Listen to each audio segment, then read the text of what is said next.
मुझे दिख नहीं रहा कि कोई मुझे देख भी पा रहा है या कोई टेक्निकल प्रॉब्लम हो गई है, पर चलो जो भी है, अगर ये क्लास लाइव रिकॉर्ड हो रही है तो ठीक है, नहीं तो हम लोग इसको रिकॉर्ड करके डाल देंगे। अपन अपनी पढ़ाई चालू रखते हैं। मुझे पता नहीं चल पा रहा है कि ये क्लास चालू है या नहीं है, पर कोई बात नहीं। देखिए, हमने वर्णमाला में स्वर, अयोग व व्यंजन पढ़ लिए। 52 वर्ण होते हैं वर्णमाला में, वर्णों का क्रम, और शब्दकोश में शब्दों का क्रम, दोनों एकदम अलग अलग चीजें हैं। दोनों को जानना हमारे लिए जरूरी है। ठीक है, आज हम जहां से क्लास हमारी प्रारंभ करने वाले हैं उस टॉपिक का नाम है वर्णों का वर्गीकरण। वैसे तो वर्णों के वर्गीकरण को हमने दो आधारों पर पढ़ भी लिया है, आप याद करें। एक तो प्राणवायु की मात्रा के आधार पर, प्राणवायु की मात्रा के आधार पर, प्राणवायु की मात्रा के आधार पर, और दूसरा हमने पढ़ा था स्वर तंत्रियों में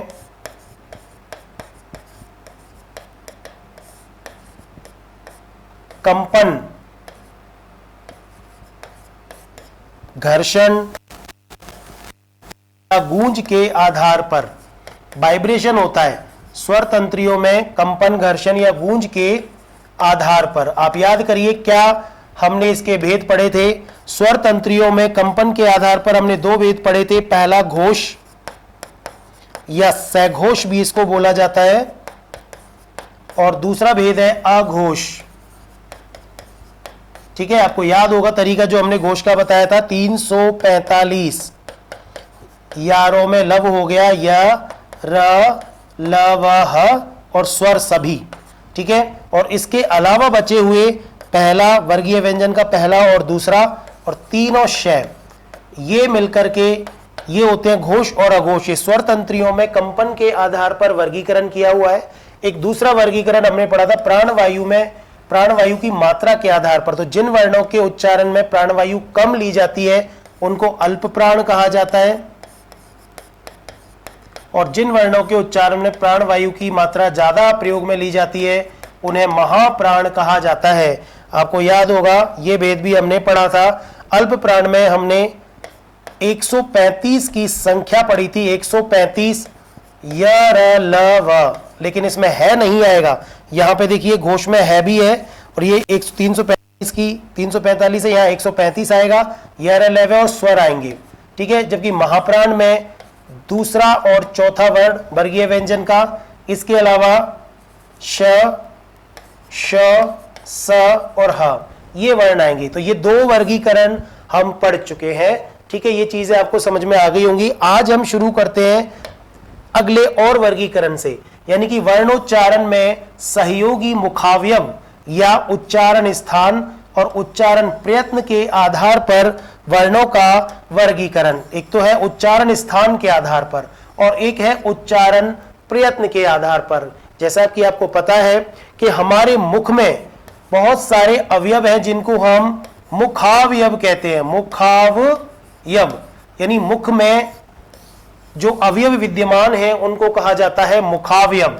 ठीक है, तो वो सहयोगी मुखावयव कौन से हैं जो वर्ण उच्चारण में मदद करते हैं, तो उनके स्थान के आधार पर। तो एक वर्गीकरण हो गया उच्चारण स्थान के आधार पर, जिसमें आपने पढ़ा होगा कंठ्य वर्ण, है ना, तालव्य वर्ण, मूर्धन्य वर्ण, दंत्य वर्ण, ये सारी चीजें अपन डिस्कस करेंगे अभी। और एक होता है उच्चारण प्रयत्न। प्रयत्न का मतलब होता है प्रयास, आयास या यत्न भी इसको कह दिया जाता है। प्रयत्न को यत्न, प्रयास या आयास भी कह दिया जाता है, आयास। ठीक है, अब ये आयास कौन करता है? तो हमारी स्वर तंत्रियां वर्ण के उच्चारण में प्रारंभ से लेकर अंत तक जो प्रयास करती हैं उसी को उच्चारण प्रयत्न कहा जाता है, और उसी उच्चारण प्रयत्न के आधार पर वर्णों का विभाजन किया गया है। हम चर्चा करते हैं इन चीजों की। चलिए आइए, सबसे पहले हमने बात की है कि उच्चारण स्थान के आधार पर वर्णों का वर्गीकरण। सबसे पहला जो टॉपिक हम बात करना चाह रहे हैं वो है उच्चारण स्थान। ठीक है, हमने बात की है कि बहुत सारे अवयव हैं हमारे मुख के अंदर जो हमारे उच्चारण में मदद करते हैं। अगर वो अवयव ना हो तो वर्णों का हम उच्चारण नहीं कर सकते, या कहें कि सही और सटीक उच्चारण हम नहीं कर सकते। तो ऐसे मुखावयव कौन कौन से हैं, एक बार जरा हम देख लेते हैं। देखिए जैसे कंठ, तो पहले एक बार मैं छोटा सा चित्र बना रहा हूं आपको।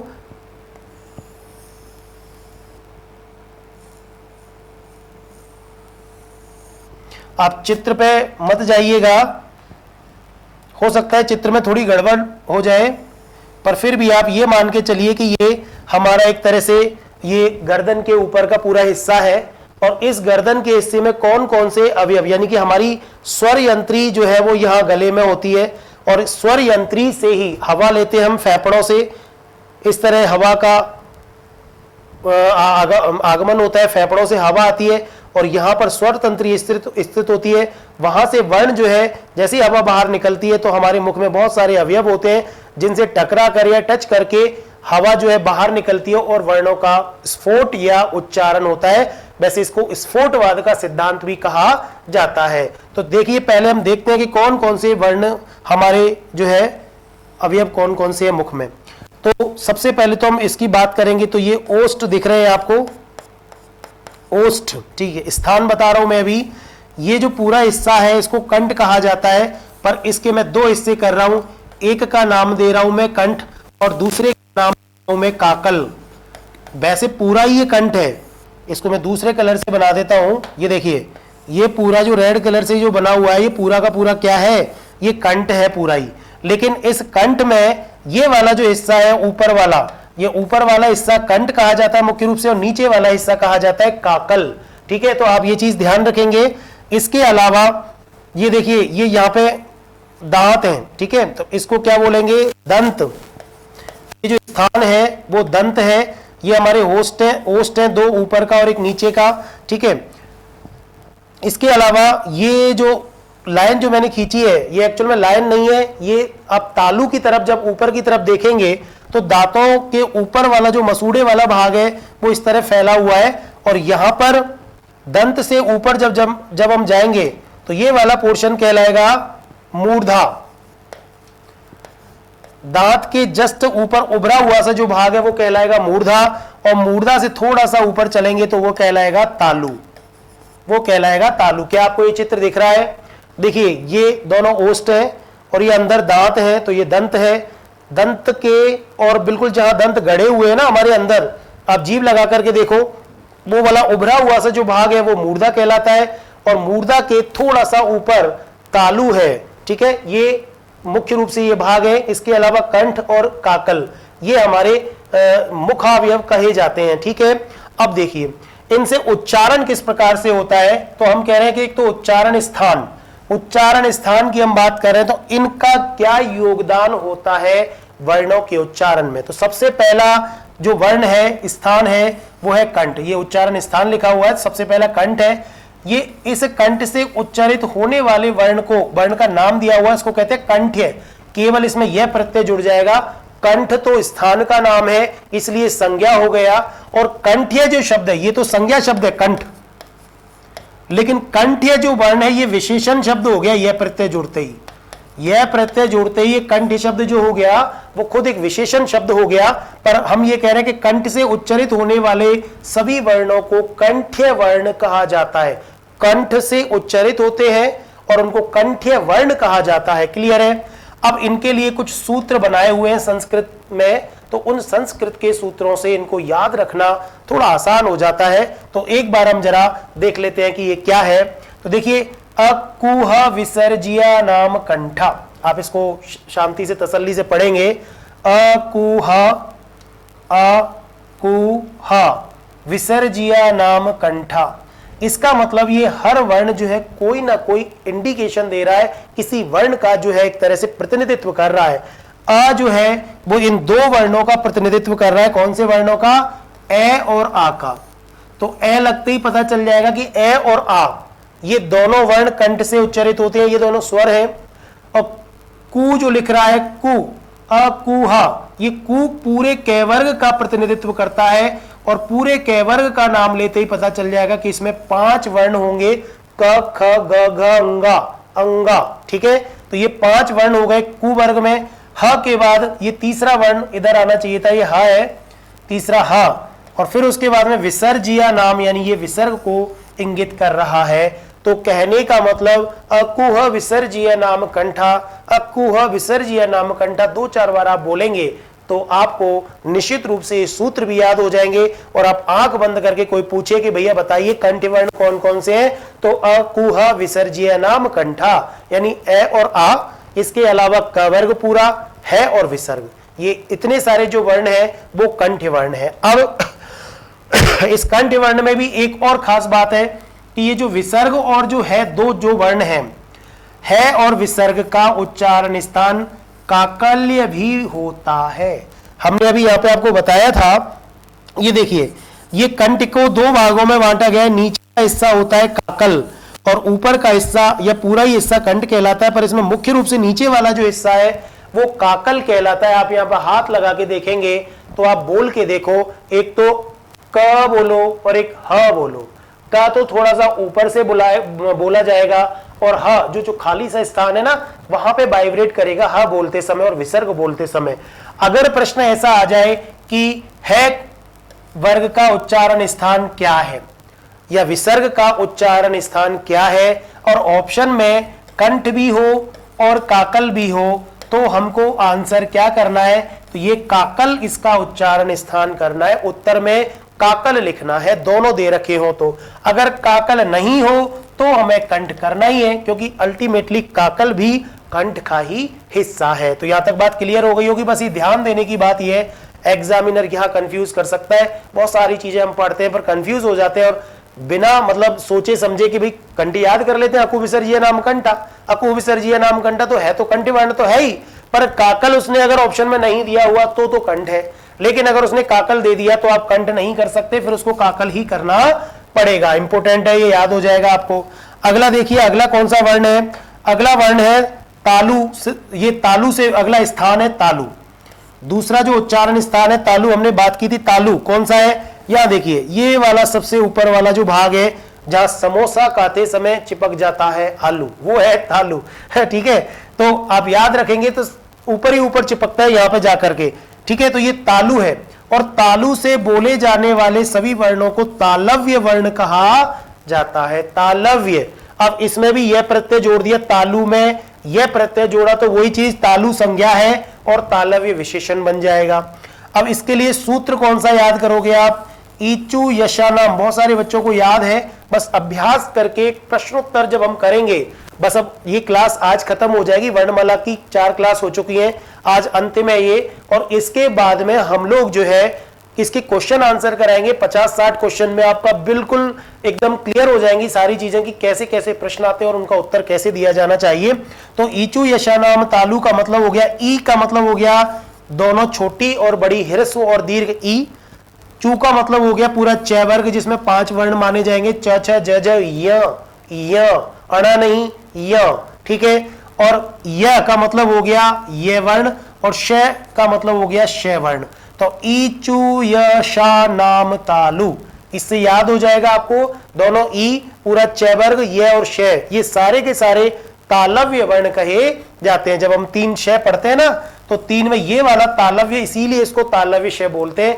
एक दंत से होता है और एक मूर्धन्य से होता है, ठीक है। अभी चर्चा हो जाएगी उनकी। देखिए समझ में आ गया आप, तालव्य वर्ण कौन कौन से, कोई पूछे तो क्या बोलेंगे, ईचु यशानाम तालु, ह्रस्व और दीर्घ ई आ गई, च से च वर्ग आ गया, ये वर्ण आ गया और श वर्ण आ गया, ठीक है। आपको याद है ये वर्ण को अंतस्थ वर्ण भी कहा जाता है और इसको संयुक्त वर्ण भी कहा जाता है, वो एक अलग विभाजन है। लेकिन यहां हम बात कर रहे हैं उच्चारण स्थान के आधार पर वर्णों का वर्गीकरण, यहां से निश्चित रूप से परीक्षा में प्रश्न आता है। अगला तीसरा जो भेद है, तीसरे भेद का नाम है मूर्धा, तीसरा जो उच्चारण स्थान है उसका नाम है मूर्धा, और मूर्धा से उच्चरित होने वाले वर्णों को मूर्धन्य वर्ण कहा जाता है। आप ये देखिए कि तालु से नीचे और दंत वाले हिस्से से, दांतों से ऊपर जो उभरा हुआ भाग है, दांतों के जस्ट ऊपर ये वाला, ठीक है, ये क्या कहलाता है, ये मूर्धा कहलाता है। यहां पे उस मूर्धा के ऊपर तालु होता है और मूर्धा के नीचे दंत होता है, जब मसूड़े में वो दंत गड़े हुए रहते हैं। हालांकि इनके बीच का एक और होता है वर्ष, जिसको बोलते हैं वर्ष से वर्ण होते हैं, वर्ष यानी मसूड़ा, ये मसूड़ा होता है, ठीक है। तो मूर्धा तालु के जस्ट नीचे होती है, मूर्धा से बोले जाने वाले वर्णों को क्या कहा जाता है? मूर्धन्य वर्ण कहा जाता है, मूर्धन्य वर्ण। अब ये देखिए एक सूत्र क्या है, ऋतु रसानाम मूर्धा, ऋतु रसानाम मूर्धा, 2-3 बार आप बोलेंगे तो याद हो जाएगा, ऋतु रसानाम मूर्धा, ऋतु रसानाम मूर्धा। अब इनका मतलब क्या है देखिए, री का मतलब री हो ही गया, टू का मतलब टैवर्ग हो गया पूरा, टैवर्ग में भी वही 5 वर्गीय व्यंजन है, 5 वर्ण होंगे, ट ठ ड ढ अण। अब ये वाला शब्द है जिसको हम सही उच्चारित करते हैं अण, बाकी ये य और ये ऊपर वाला अंगा, इस तरह याद रखेंगे आप। इसके अलावा ऋतु हो गया र का मतलब रेवर्ण हो गया और श का मतलब श वर्ण हो गया। ये वाला श, इसको मूर्धन्य श कहा जाता है।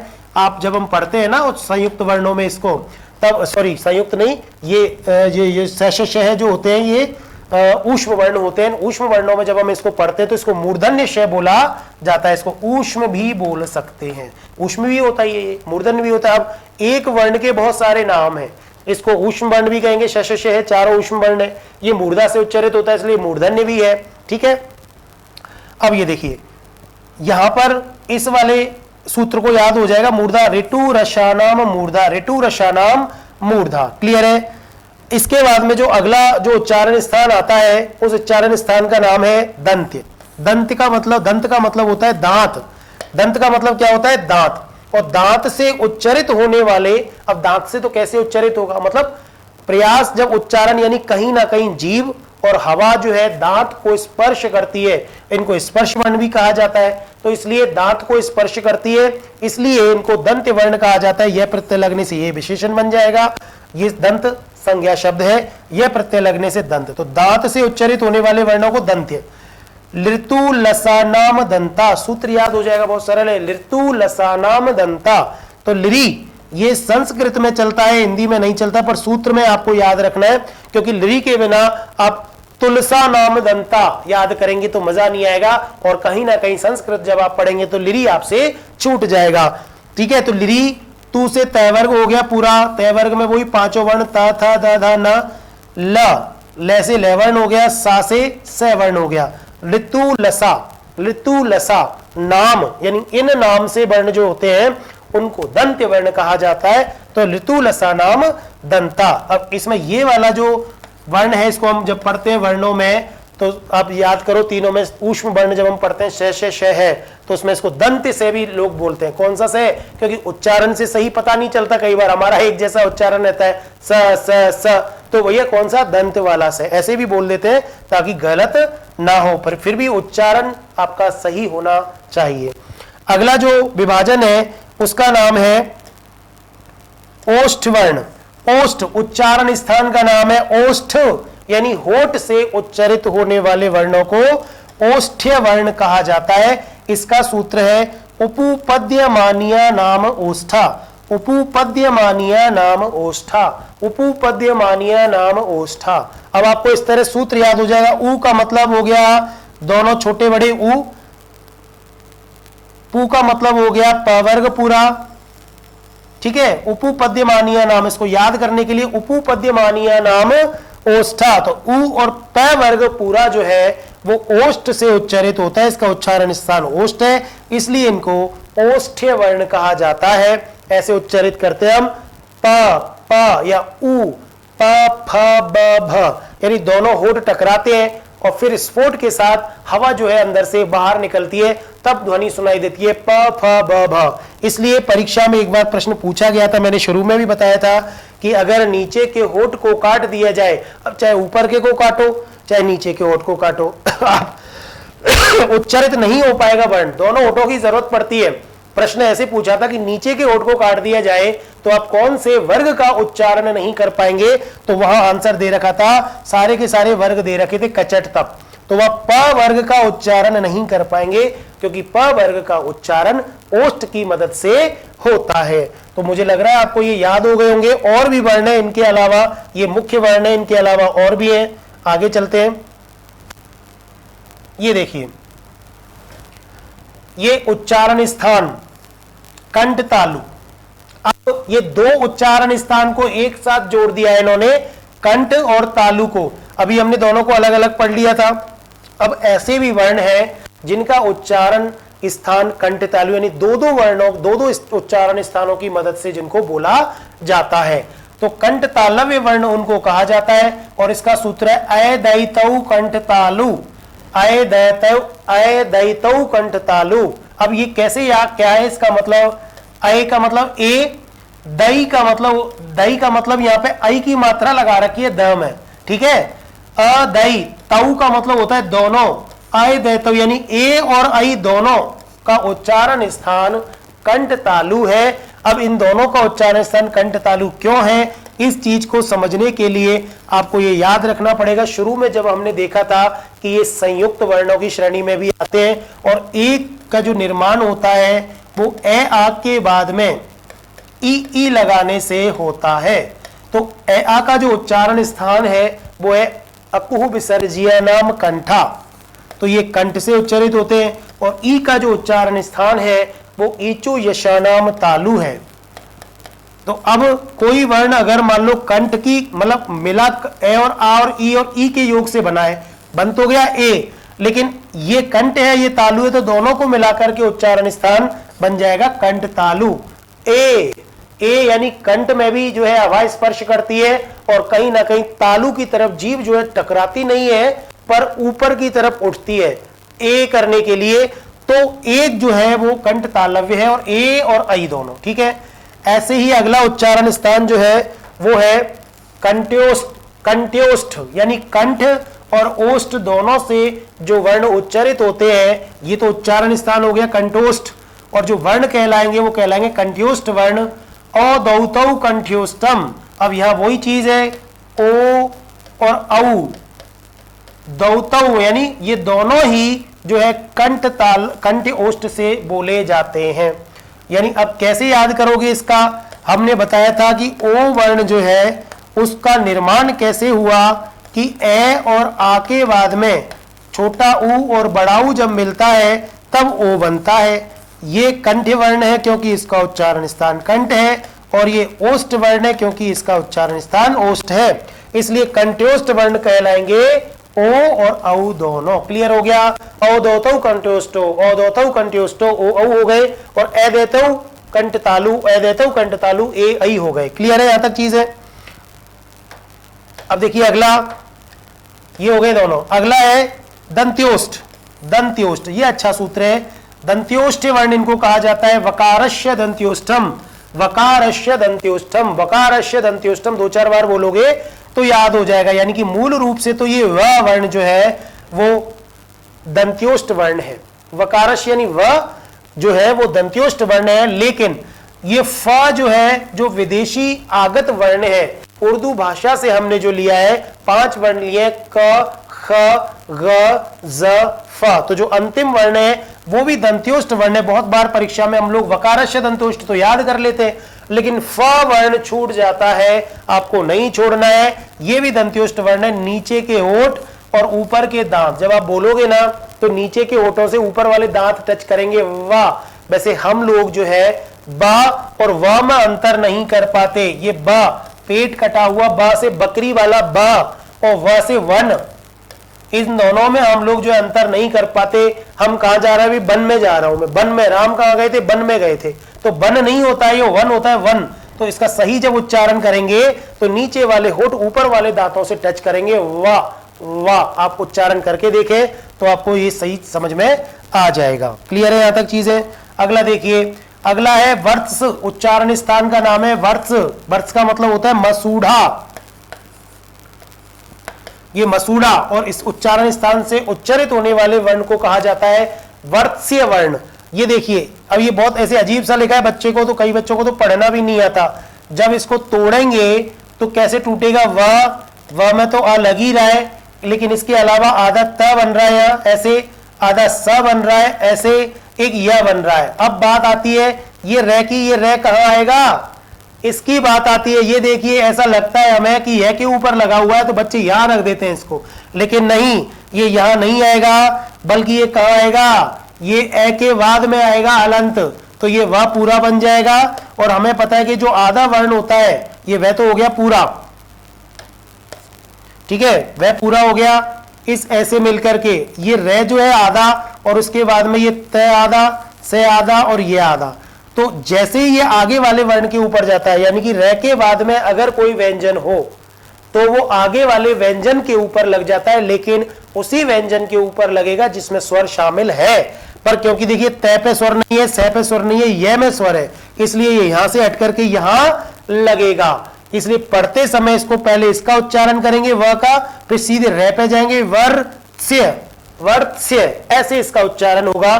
तो वर्त्स्य वर्ण कौन कौन से हैं? मुख्य रूप से आप याद रखेंगे ल वर्ण जो है वो वर्त्स्य वर्ण है, इसको मसूड़े से उच्चारित किया जाता है। आप ल का उच्चारण जब करेंगे तो जीभ जो है दांत और मूर्धा के बीच वाला जो हिस्सा है, जो ज्वाइंट है, ल बोल के देखो आप, तो जीभ का आगे वाला जो कोना है, नुकीला भाग, वो दांतों के और मसूड़े के बिल्कुल टच, मसूड़े से टच हो जाएगा। ल और ल को आप याद करो, हमने इसको पार्श्विक वर्ण भी बताया था।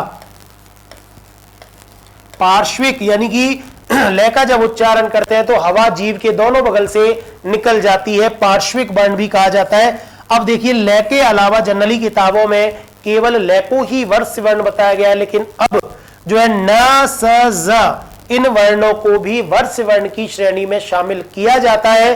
तो ऐसा कोई ऑप्शन प्रश्न आए वहां पे इन न स ज को भी आपको ध्यान रखना है। न का आप उच्चारण करके देखो, जीभ जो है मसूड़े पर टच होगी, न स के उच्चारण में थोड़ा सा जाती है, वहां पे फिर लगता ही नहीं है हमें कि टच हुई है, पर जाती है।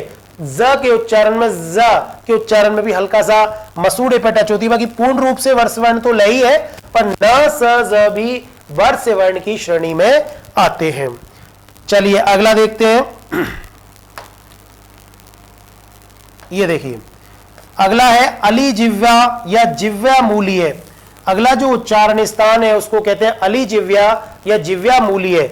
जिह्वा मूलीय का मतलब होता है जीभ के मूल में से, यानी कि ये तीन वर्ण का, इनमें नुक्ता लगा हुआ है नीचे, ख, ख, ग, इनमें हवा जो है कहीं अवरोध नहीं होती, लेकिन एक हमारा वाला क जब हम बोलते हैं ये वाला, तब कंठ जो है हवा को रोकता है और आगे फेंकता है। यहां इस वर्ण के उच्चारण में कंठ कोई हरकत नहीं करता, क्योंकि हवा घर्षण करके निकलती जरूर है, पर कंठ एकदम ब्लॉक नहीं होता। क, ख, ख, ख, ग, इस तरह के वर्ण है, आप उच्चारण करके इनको जिह्वा मूलीय कहा जाता है, क्योंकि इनके उच्चारण में, ये देखिए जो हमने बनाया था ना ये कंठ वाला हिस्सा, तो यहां से जब हवा निकलती है कंठ के ऊपर वाले इस हिस्से से, तो यहां से सीधी हवा बिना किसी अवरोध के बाहर आती है। केवल हल्का सा मूवमेंट जरूर होता है, पर चिपकता नहीं है गला, उसमें कंठ चिपकता नहीं है। तो अली जिह्वा या जिह्वा मूलीय वर्ण कहा जाता है। एक है उच्चारण स्थान अनुनासिक, अनुनासिक के वर्ण कहा जाता है। तो ये पंचमाक्षर जो 5 वर्ण है, इन पांचों वर्णों को अनुनासिक वर्ण कहा जाता है। अनुनासिक वर्ण कहा जाता है य, म, ण, न।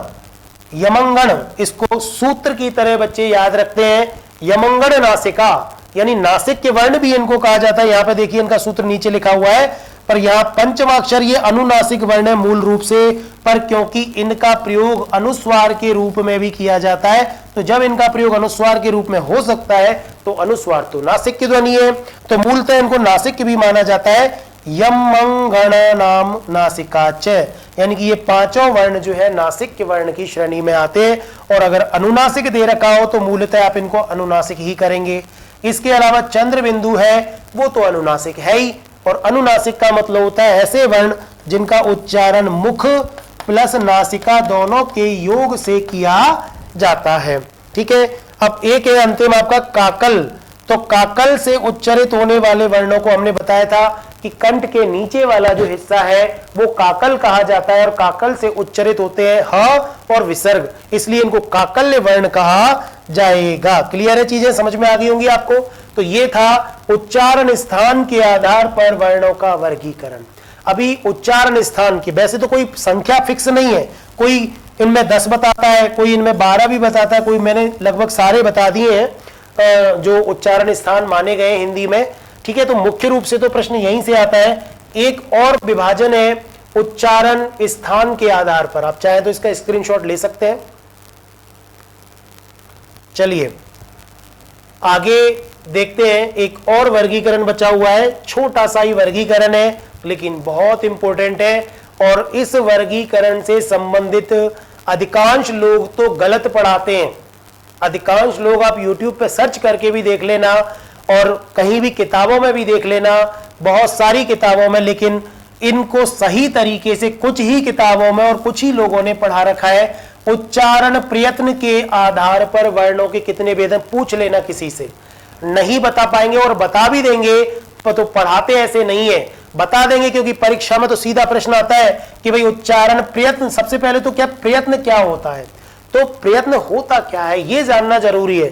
तो प्रयत्न क्या होता है कि हमारी स्वर तंत्रियों द्वारा, यानी कि स्वर तंत्रियां जो वर्णों के उच्चारण में शुरू से लेकर के अंत तक, यानी वर्णों के उच्चारण में प्रारंभ से लेकर के, वर्णों का उच्चारण करते हैं हम लोग, तो उसमें प्रारंभ से लेकर अंत तक जो यत्न या प्रयास किया जाता है, क्या किया जाता है, जो प्रयत्न, यत्न या प्रयास जो किया जाता है, उस प्रयास को ही प्रयत्न के आधार पर वर्णों का वर्गीकरण कहते हैं। वो दो तरह का होता है प्रयास, और पहला तो होता है अभ्यंतर प्रयास और दूसरा होता है बाह्य प्रयास या अभ्यंतर प्रयत्न और बाह्य प्रयत्न।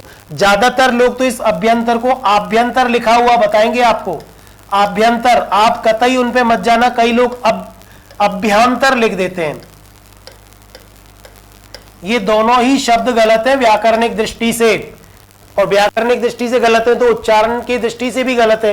ना तो आभ्यंतर होता है ना अभ्यंतर होता है। ये ज्यादातर देखना आप YouTube पे बहुत सारे अच्छे अच्छे लोग आभ्यंतर और अभ्यंतर पढ़ाते रहते हैं। ये सही शब्द है, संधि जब पढ़ाएंगे जब तो पढ़ाएंगे अभ्यंतर, लेकिन जब ये प्रयत्न पढ़ाएंगे तो उसमें आभ्यंतर और अभ्यंतर कर देते हैं। वो आपको याद रखना, ये अभ्यंतर ही होता है, और एक दूसरा भेद है इसका बाह्य।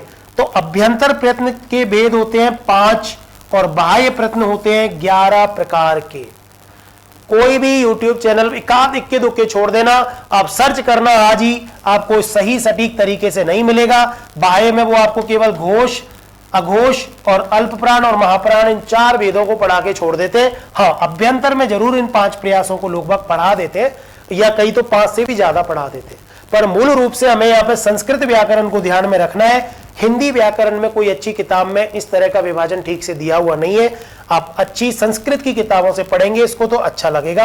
अब देखिए, पहला प्रयास जो है, पहला भेद जो है, उसका नाम है अभ्यंतर प्रयत्न। क्या है ये अभ्यंतर प्रयत्न? वर्णों के उच्चारण में होने वाला आंतरिक प्रयत्न, अर्थात ध्वनि उत्पन्न होने से के पहले, ध्वनि उत्पन्न होने के पहले वागेंद्रिय की क्रिया, यानी कि ध्वनि तो उत्पन्न होती है, उससे भी पहले प्रयत्न शुरू हो जाता है। अपन जो करते हैं ना, सात का, इस तरह जो प्रयत्न करते हैं ध्वनि उत्पन्न होने से पहले, वागेंद्रिय का मतलब स्वतंत्रीय, यहाँ पे वाग प्लस इंद्रिय, वाग यानी वाणी की इंद्रिय, सरस्वती को बोलते हैं वैसे वागेंद्री, पर यह वागेंद्रिय का इंद्रिय मतलब इंद्रिय यानी अंग, और वाग यानी वाणी का अंग जो स्वर तंत्रिय हमारी।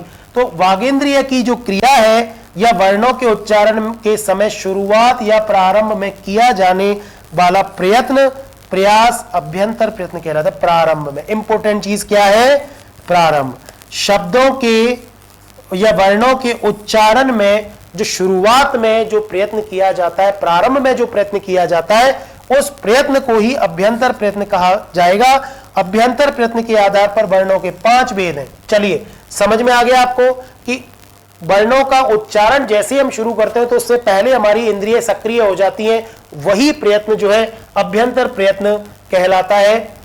अब अभ्यंतर प्रयत्न के भेद देखते हैं हम कौन कौन से हैं। देखिए, उच्चारण प्रयत्न के आधार पर वर्णों का वर्गीकरण, और इसमें उच्चारण प्रयत्न में भी कौन सा है ये अभ्यंतर प्रयत्न